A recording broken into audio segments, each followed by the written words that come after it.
أعوذ بالله من الشيطان الرجيم. بسم الله الرحمن الرحيم.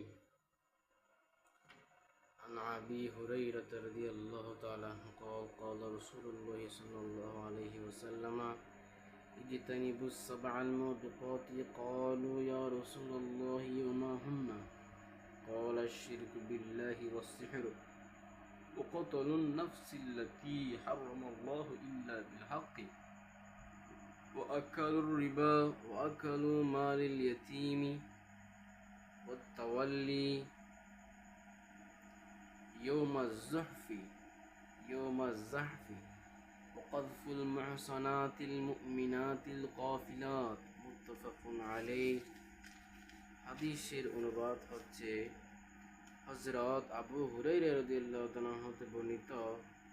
তিনি বলেন, রাসূল সাল্লাল্লাহু আলাইহি ওয়াসাল্লাম ইরশাদ করেছেন, তোমরা 7টি ধ্বংসকারী বস্তু হতে বিরত থাকবে।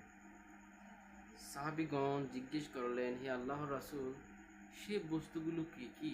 রাসূল সাল্লাল্লাহু আলাইহি ওয়াসাল্লাম বললেন, 1 নাম্বার হচ্ছে আল্লাহর সাথে শিরক করা, 2 জাদু করা, 3 যাকে হত্যা করা আল্লাহ তাআলা হারাম ঘোষণা করেছেন ন্যায়সঙ্গত কারণ ছাড়া তাকে হত্যা করা, 4 নাম্বার সুদ খাওয়া, 5 নাম্বার হচ্ছে এতিমের সম্পদ অন্যায়ভাবে ভক্ষণ করা, 6 নাম্বার হচ্ছে জিহাদের ময়দান থেকে পলায়ন করা, 7 নাম্বার ইমানদার নির্দোষ সতী সাধ্বী নারীর প্রতি মিথ্যা অপবাদ দেওয়া। বুখারী ও মুসলিম।